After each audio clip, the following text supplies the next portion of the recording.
Voltage কম তাহলে যদি আপনি তোর ইনভার্টার মডেল ফ্রিজ হয় তাহলেও আপনি তোর চলতো না, কারণ ইনভার্টার মডেল চলতে হইলে তার কিছু সত্য আছে। ইনভার্টার মডেল ফ্রিজ 100 থেকে 300 ভোল্টেজের ভিতরে ওয়ার্ক করে আনা স্টেবিলাইজারে আপনি তো জানিয়ে রাখা 100 থেকে 300 ভোল্টেজের মানে ভিতরে ওয়ার্ক করে। যদি আপনি তোর লাইনের ভোল্টেজ 300 উপরে যায়গি তাহলে ইনভার্টার মডেলে আপনি তোর আনা স্টেবিলাইজারে চলতো না।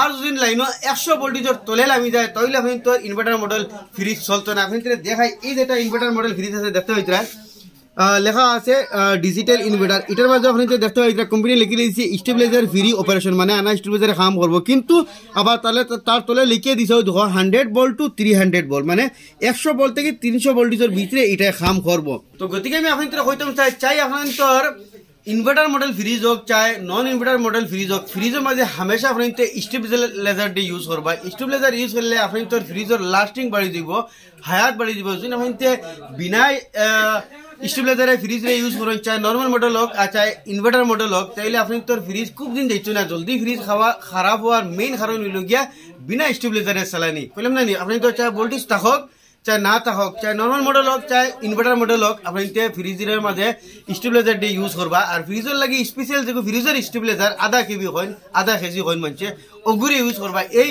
স্টেবিলাইজারটা লিগেল কিন্তু এটা আপনি ইউজ করতে পারবা, এটার লাগে আপনি ডিপার্টমেন্টে ধরতো না।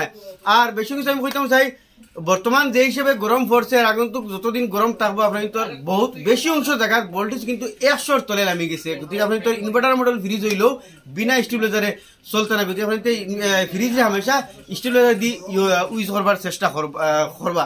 আর আপনি তোর ঘরে ভোল্টেজ কতখান আছে না আছে কিলার চেক করে, যেহেতু ভোল্টেজ চেক করতে হইলে আপনি তোর মাল্টিমিটার লাগে। বিনা মাল্টিমিটারে আপনি যেটা স্মার্ট মিটার আছে এই স্মার্ট মিটারের মাঝে গিয়ে ভোল্টেজ চেক করতে হবে, আপনি তোর দেখাই কি হিসেবে চেক করেন। তো স্মার্ট মিটারে আপনি কি হিসেবে ভোল্টেজ চেক করে দেখতে স্মার্ট মিটারও চেক করা যায় বা নর্মাল মিটারও চেক করা যায়। আপনি এই যে মিটারের যেটা বটম আছে এই বটমের মাঝে টিপা মারলে অন্য মাঝে দেখবা যত চেঞ্জ হইব আর অন্য মাঝে ভোল্টেজ লেখা থাকবো। আমি একবার টিপা মারছি ওলা আপনি টিপা মারি মারি যাইবা আর ভোল্ট লেখা আইব বির সময় লেখা আইব না ভোল্টেজ দেখাইব আর বি লেখা আইব টিপা মারি মারি যাইবা। তো তখন আমি টিপা মারি মারি যাই এদিকে টিপাইলে যে আপনি তো নষ্ট হইব বলে কিছু নাই বিনটাস্টি হইবা। তো আবার দেখো কিন্তু আইসে না KWH আইসে, আবু আইসে না KWH আবু দেখার আবু টিপা মারি যাইবা। কিন্তু আমি টিপা মারি মারি যাই দেখতে হইতে ও দেখার বি দেখার কিন্তু কত দেখার 114.0 ভোল্ট, মানে 113-14 ভোল্ট আছে আপনি তো এই বর্তমানে এই জায়গা। তো যার কারণে এই ফ্রিজটা চলে আর 14 ভোল্ট কমলে কিন্তু এই ফ্রিজটা চলতো না। আবার আপনি দেখো ওকে টিপা মারি মারি যাইবা গেলে ভোল্ট দেখাইব, ওই হিসাবে আপনি তো আর কারেন্টের ভোল্টেজ কতখান আছে আপনি দেখতে পারবা। ও দেখো আমি আবার টিপাইবা বিন্দাস কোনো অসুবিধা নেই। দেখেন 114 বি লেখা আছে ওই সময় ওই হিসাবে আপনি স্মার্ট মিটারের মাঝে কারেন্টের ভোল্টেজ চেক করতে পারবা কতক্ষণ ভোল্টেজ আছে না আছে আপনি তোর এরিয়াত বা আপনি তোর ঘর।